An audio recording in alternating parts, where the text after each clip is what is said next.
سيبنا بورتو سيد وجرينا جري على سانت كاترين. يا ترى ايه اللي خلانا نسيب المنظر والسحر والجمال اللي كنا فيه ونطلع فجأة كده على سانت كاترين؟ ايش جاب لي جاب يا جدعان؟ شايفين التلج في عز الحر والناس كلها واقفة ومستمتعة؟ ما يلا بينا نشوف جولتنا النهارده، وايه الافتكاسة الجديدة اللي ام عمار طلعت بيها من بورتو سعيد لسانت كاترين، راحت لها ازاي وايه الحكاية. يلا بينا على الجولة السريعة. طبعا يا جماعة دي بورتو سعيد بسحرها وجمالها وشواطئها التحفة والقرية الجميلة. قررنا نجري نروح سانت كاترين اللي في بورسعيد. ايه هي دي؟ هي يا جماعة جبال الملح.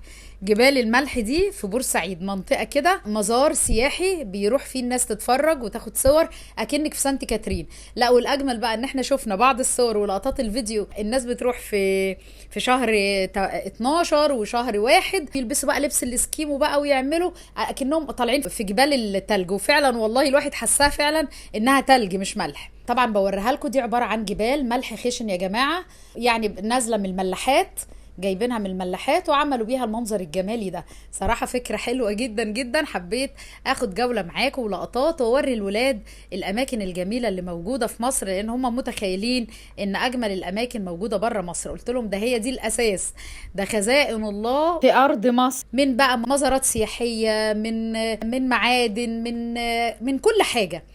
فروحنا الجولة الجميلة دي، طبعا دي في بورسعيد يا جماعة.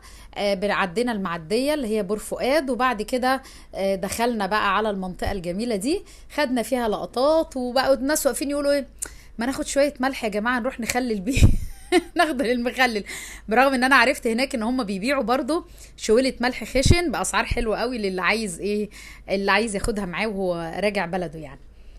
ادي يا جماعة المنظر، عبارة عن مساحة كبيرة كده كلها تلال من التلج، بس منظرها مبهج جدا ومنظرها حلو.